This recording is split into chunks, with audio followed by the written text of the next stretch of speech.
Ոնց եք Ժողովուրդ ջան։ Աբովյան խոշորացված համայնքի Գեղաշեն բնակավայրի սիրելի բնակիչներ, Հայաստանի Հանրապետության հպարտ քաղաքացիներ, ողջունում եմ բոլորիդ, բարև ձեզ։ Ժողովուրդ ջան, համոզված եմ դուք հիշում եք, թե 2020 թվականից մեր ընդդիմությունը ինչ էր անդադ ասում։ Կամ ասում էր վարչապետը, կամ Փաշինյանը, կամ Նիկոլը, միջանցքա տալիս, միջանցքա տալու։ Ես առաջին օրից այդ թեմային 20 թվականի նոյեմբերից անդրադարձել եմ, որ ասել եմ, որովհետև առաջին օրերից էր դրվում դա շրջանառության մեջ։ Ես ձեզ ավելին ասեմ, նոյեմբերի 9-ի փաստաթղթի մեջ եղել է նման ձևակերպում։ Եվ եկել է ընդ որում, ինչ որ ասում եմ, այդ բաները գաղտնի է, բայց ես կարող եմ դա ապացուցել։ Եղել է մեղրի միջանցք հասկացություն։ Ես ասել եմ բացառված է, ես թե ինչ էլ լինի, ես թե ստուգ չեմ ստորագրվի, հանվել է դա, բայց անդադ դրվել է շրջանառության, որ ես միջանցք եմ խոստացել, հələ մի X պահի մեր ընդդիմությունը ասում էր, թե բա միջանցքա խոստացել չի տալիս, դրա համար է լարվում իրավիճակը, բա թողտա միջանցքը, մենք ասել ենք ոչ, չի լինելու միջանցք։ Ինչ եմ ես այսօր այս առիթին, ինչ եմ այսօր անդրադառնում այդ թեմային, որովհետև երեկ Հայաստանի արտաքին գործերի նախարարը և Միացյալ Նահանգների պետքարտուղարը նախաստորագրեցին թրիփ ծրագրի իրագործման վերաբերյալ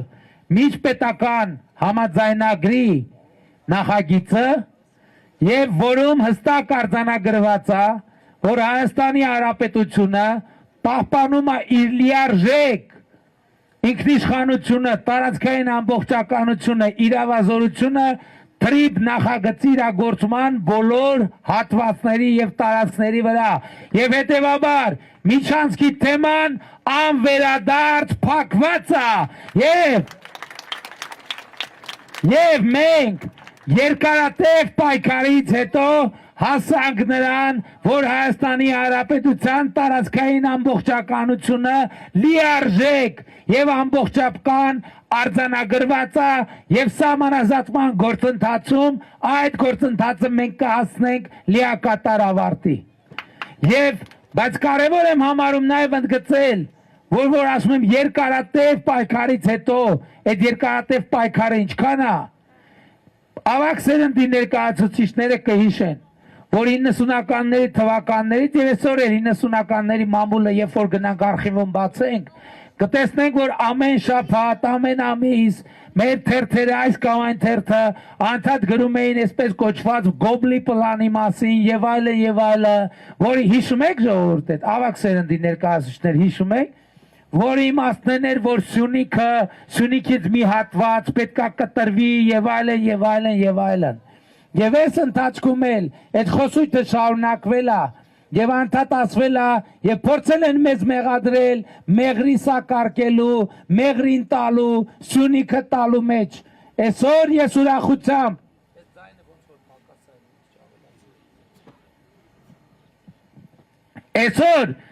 ուրախ եմ ձեզ զեկուցել, որ այդ բոլոր թեմաները մենք երկարատև պայքարի արդյունքում մենք այդ բոլոր օրակարգերը և թեմաները չեզոքացրել ենք։ Այսօր Սյունիքը անվտանգ է ավելի քան երբևէ, այսօր Մեղրին ավելի անվտանգ է քան երբևէ և Հայաստանի Հանրապետության տարածքային ամբողջականությունը այսօր 2026 թվականի մայիսի 27-ին Հանրապետության օրվանից մի օր առաջ այլևս ոչինչ չի սպառնում և սա մեծագույն իրադարձություն է, որը ես ուրախ եմ կիսել ձեզ հետ։ Եվ ես ուզում եմ ասել, որ այս թեման, ես երբ որ ասում եմ չի եղել Ղարաբաղի հարց, եղել է Հայաստանի հարց, այդ թվում հետ նկատի ունեմ, որովհետև երբ որ բանակցային հրապարակված թղթերը դուք կարդաք, կտեսնեք, որ այսպես կոչված Լաչինի Միչանսկի խայծը դրել են եւ Լաչինի Միչանսկի խայծի սուրտ Ղարաբաղի ժողովրդին Ղարաբաղում պատանդեն պահել, գիտեք ինչի համար, որ մեղրիով ու սյունիքով Միչանսկ ստանան, բայց մենք ես այդ ծրագիրը խափանել եմ, եւ մեղրին տվողների բոլոր ծրագրերը Ռոբերտ Քոչարյանի գլխավորությամբ, Դաշնակցության եւ Պատերազմի եռագլուխ կուսակցության գլխավորությամբ իրենց մշակած բոլոր պլանները խափանված են։ Հայաստանի Հանրապետության տարածքային ամբողջականությունը, ինքնիշխանությունը հաստատված է եւ նրան այլևս ոչինչ չի սպառնում։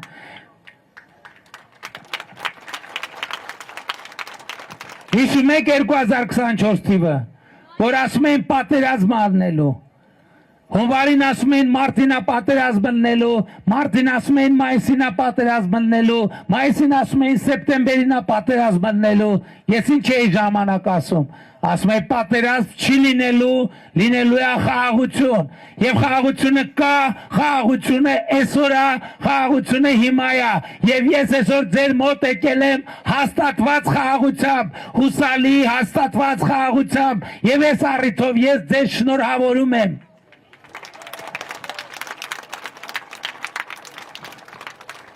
Այսօր եւ ոչ միայն այսօր ընդդիմադիրներն ինչ են ասում են Արցախը Հայաստան է եւ վերջ, այո ասել եմ ժողովուրդ ջան, ասել եմ այդ թվում են պատճառով, որ հավատարիմ ու նվիրված եմ եղել այն գաղափարին, որը մեզ սնուցվել է 88 թվականից սկսած, մեզ ամեն օր սնուցվել է, բայց գիտեք ինչա տեղի ունեցել, այդ թվում այդ հայտարարությունը անելու շնորհիվ է, որ ես հասկացել եմ, որ Հայաստանը թակարդի մեջ է եւ Հայաստանը թակարդից դուր բերելու անհրաժեշտության հետ եմ առերեսվել։ Երբ որ ես օրինակ եմ ուզում բերում, երբ որ դուք տարիներով կամ ինչ որ ժամանակ անընդհատ օրերով, տարիներով նույն տեղում կանգնած եք, ոչ առաջ գնալու, ոչ աջ գնալու, ոչ ձախ գնալու, ոչ հետ գնալու խնդիր չունեք, դուք չեք կարող իմանալ, որ դու թակարդի մեջ եք, որովհետև դուք չեք կարող ոչ մի տեղ գնաք։ 2018 թվականին վարչապետ դառնալով ես մի հարց եմ տվել, ասել եմ ինչ ենք կանգնած նույն տեղում, եկեք փորձենք մի քայլ առաջ գնանք, եկեք ուզեցել եմ մի քայլ առաջ գնամ, տենել ոտս չի գնում առաջ, ասել եմ շատ լավ, մի հատ փորձենք աջ գնանք, փորձել եմ աջ գնանք, տենեմ ոտը չի շարժվում մեր, ասել ենք լավ ոչինչ, մի հատ ձախ գնանք, փորձել ենք մի հատ ձախ գնանք, տենեմ ոտը էլի չի շարժվում, ասել ենք լավ գոնե փորձենք հետ գնանք, փորձել ենք հետ գնանք, տեսել ենք ոտը էլի չի շարժվում, ասել ենք կարա այս ինչա, նայել ենք մեր ոտերը շղթաներով փաթաթած է, մենք ոչ առաջ կարանք գնանք, ոչ աջ, ոչ ձախ, ոչ հետ, եւ այդ ժամանակը, որ մենք հասկացել ենք, որ մենք թակարդի մեջ ենք, եւ այդ պահից իմ ամբողջ գործունեությունը նվիրված է եղել Հայաստանը թակարդի միջից դուրս բերելուն, եւ այսօր Հայաստանը թակարդի մեջ չի, Հայաստանը այսօր ազատ է, Հայաստանը այսօր անկախ է, Հայաստանը այսօր անկախ է, քան երբևէ, պետությունական երբևէ, ինքնիշխանական երբևէ։ Եվ սա են մեծագույն ձեռքբերումն է, որը մենք ունեցել ենք։ Եվ էլի եմ ասում, Ղարաբաղի հարցի էությունը մենք պետք է հասկանանք։ Ղարաբաղի հարցով մեզ դրել են թակարդի մեջ։ Եվ ասում եմ նույնիսկ Ղարաբաղի ժողովրդին պատանդ են պահել 30 տարի, գիտեք ինչի համար։ Այն ծրագիրը, որը 90-ականներից հայտնի է, Գոբլի ծրագիր, այդ ծրագիրը իրականացնելու համար, բայց այսօր արդեն այլևս այդ ծրագիրը չկա, եւ Հայաստանի Հանրապետության տարածքային ամբողջականությունը ունի դե յուրե պարտադիր իրավական ուժ, եւ սա Հայաստանի պետության հարատեվության օրակարգն է, որը մենք իրար հետ ներդրել ենք եւ իրականացնելու ենք, բայց այդ նույն ուժերը չեն հանգստանում, ոնց որ ասում են Միչանսկա տալու, ոնց որ ասում են Սյունիքն է տալու, ոնց որ ասում են Մեղրին է տալու, այդ իրականում իրանց պլաններ, որ իրանք փորձում էին իմ ձեռքերով իրականացնել, բայց դա նրանց մոտ չստացվեց։ Բայց երեք գնացել եմ քարոզարշավից հետո տուն, մտել եմ YouTube-ով ինչ որ բան եմ նայում, ոչ քաղաքական, որ մի քիչ բան անեմ։ Մենք էլ հիմա գիտեք դե YouTube-ում գովազդներ ամտ։ Մեկ է գովազդ է գալիս։ Հայերեն։ Մի հատ կին երեխեքի ձեռը բռնած մտնում է մանկապարտեզ, ասում է գիտեք ինչ ինձ ընդունեք մանկապարտեզ։ Մանկապարտեզի տնօրենն էլ ասում է դե գիտես ինչ ասում է Սաֆարովների երեխեքին ընդունել ենք։ Ձեր երեխեքին չեն կարա ընդունենք եւ շարունակությունն է նա, որ եթե ընտրեք Նիկոլին, ընտրեք ԿՊ-ին, 300,000 ադրբեջանցի է հետ գալու։ Ժողովուրդ ջան, առաջին ռեակցիան իմ այդ հոլովակը տեսնելու այն էր, որ այս հոլովակը նկարողը հոգեկան հիվանդ է, խելագար է, որովհետեւ ոնց կարելի է սեփական երկրում տենց բան նկարել եւ միլիոններ ծախսել դա մարդկանց մոտ տարածելու համար։ Բայց հետո մտածելով հասկացա, որ նույնիսկ խելագարը տենց բան չի անի, տենց բան կարա անի լրտեսը, եւ դա անողը լրտես է, եւ դա անելու համար պետք է պատասխան տա, եւ ես այսօր առավոտից հայտարարում եմ, որ կալուգացի լրտեսը ոչ միայն փողերի լվացման, ոչ միայն երեխեքի մանկապարտեզից ու դպրոցից հոսանք գողանալու համար, այլևս 300,000 ադրբեջանցու թեման մեջտեղ բերելու համար, որը մենք փակել ենք դեռևս տարիներ առաջ եւ միլիոններ են ծախսում, որ վերակեն դրա համար կալուգացի օլիգարխը պետքա երկար տարիներ նստի Հայաստանի բանտում, երկար տարիներ պետքա նստի Հայաստանի բանտում։ Ու ես չեմ ուզում ձեզ թաքցնեմ, ժողովուրդ ջան, որովհետեւ ոնց որ մենք մեղրի միջանցքի թեման ենք փակել, այսօր արդեն անշրջելիորեն Ոնց ենք փակել այդ թեման, որովհետև այդ թեման միշտ էլ եղել է։ Գիտեք ոնց ենք փակել։ Մենք ասել ենք, որ 500,000 հայերի Ադրբեջան վերադառնալու թեման, որ մենք փակում ենք, որովհետև դա նույն դուռն է։ Եթե դու նույն դուռը բաց պահում ես, ինքը երկակի նշանակություն ունի։ Մենք այդ դուռը փակել ենք եւ այդ թեման ընդմիշտ փակել ենք։ Հիմա կալուգացի օլիգարխը եւ լրտեսային երրագլուխ լրտեսական կուսակցությունը միլիոններ է ծախսում, որ նորից դա օրակարգ մտցնի։ Գիտեք ինչի, որովհետեւ դա նշանակում է պատերազմ, դա նշանակում է կոնֆլիկտ։ Իրենք չեն համակերպվում այդ մտքի հետ, որ կոնֆլիկտ չկա, որ խաղաղություն է հաստատված։ Իրանք ուզում են անընդհատ պատերազմի վերքը բաց պահեն, կոնֆլիկտի վերքը բաց պահեն, եւ էլի ասում եմ, այն ուժերը եւ Հայաստանում եւ Ադրբեջանում, ովքեր այս թեման փորձում են առաջ մղել, նրանք պատերազմ են հրահրում։ Մենք այս թեման փակել ենք եւ մենք թույլ չենք տալու, նույնիսկ Հայաստան գործողված լրտեսներին թույլ չենք տալու այդ թեման փակել, թեման բացել։ Թույլ չենք տալու այդ թեման բացել։ Եվ դուք հնարավորություն ունեք այդ թեման փակել, անվերադարձ, գնալով եւ ձեր քվեարկությամբ տեր կանգնելով ձեր պետությանը, ձեր անկախությանը, մեր խաղաղությանը, մեր ապագային, որովհետեւ առաջիկա ընտրություններում ամենակարևոր հարցը, որը պիտի պատասխան ստանա հետեւյալն է. ի վերջո Հայաստանի ժողովուրդը տեր կանգնելու է խաղաղությանը, թե տեր չի կանգնելու խաղաղությանը։ Այս է ամենակարևոր հարցը։ Եվ մեր 9 ամսյա խաղաղությունը նման է 9 ամսյա երեխային, որ յուրաքանչյուր ընտանիքի բերում է ուրախություն, յուրաքանչյուր ընտանիքի բերում է երջանկություն, բայց 9 ամսյա խաղաղությունը 9 ամսյա երեխայի հետ մի ընդհանրություն էլ ունի, որ եթե նրա նկատմամբ խնամք չտանենք, նա չի ապրի։ 9 ամսական երեխային եթե չխնամենք, նա կապրի, չի ապրի։ Այդպիսին էլ 9 ամսյա խաղաղությունն է։ Էսա պատճառը, որ ես ձեզ բոլորիդ կոչ եմ անում, խնդրում եմ, հորդորում եմ 2026 թվականի հունիսի 7-ին գնալ ընտրական տեղամասեր եւ գործել հետեւյալ տրամաբանությամբ։ Ընտրություններ 2026-ին քվեարկում ենք։ Ընտրություններ 2026-ին քվեարկում ենք։ Ընտրություններ 2026-ին քվեարկում ենք։ Բայց շատ կարևոր է առերեսվել, թե ինչ են քվեարկում 16-ին ժողովուրդ ջան, որտեղ սա պաշտոնի կռիվ չի, սա աթոռի կռիվ չի։ Սա պայքար է հանուն պետության, հանուն անկախության, հանուն ապագայի եւ հանուն խաղաղության։ Բայց տեսեք, ինչ ծարակշիռ արտահայտություններ եմ ես դնում ձեր առաջ։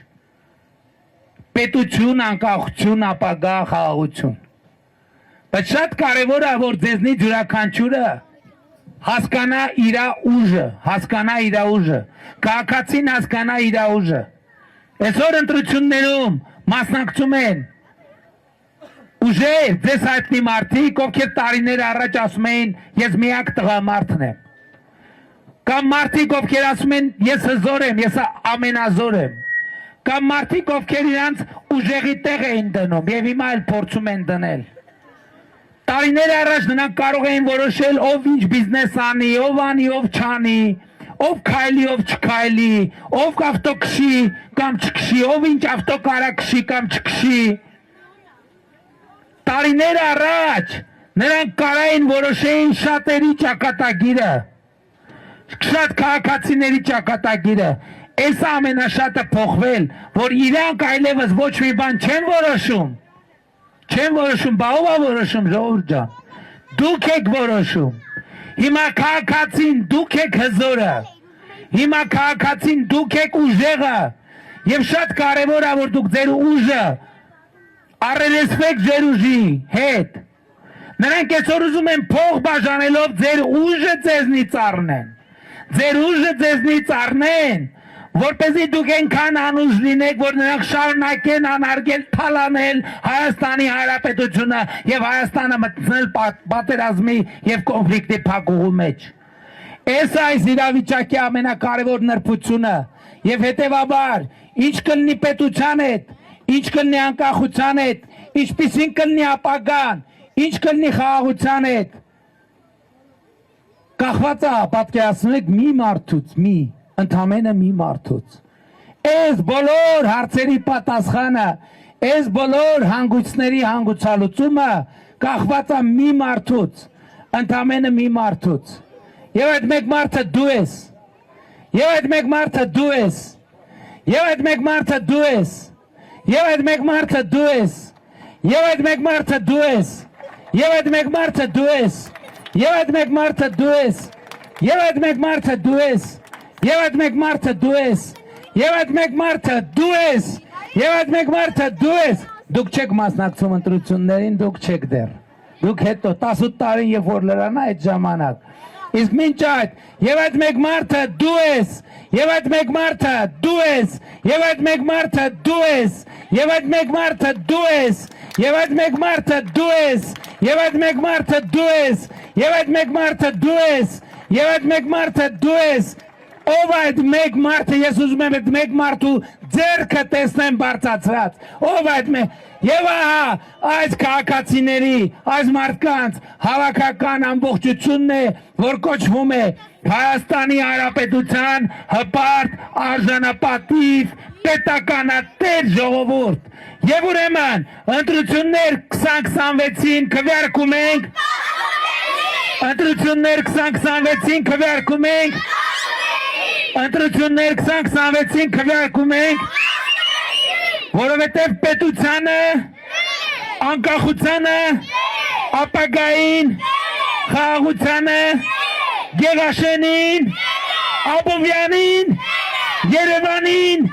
Հայաստանի Հանրապետությանը, փառք նահատակներին եւ կեցե Հայաստանի Հանրապետությունը։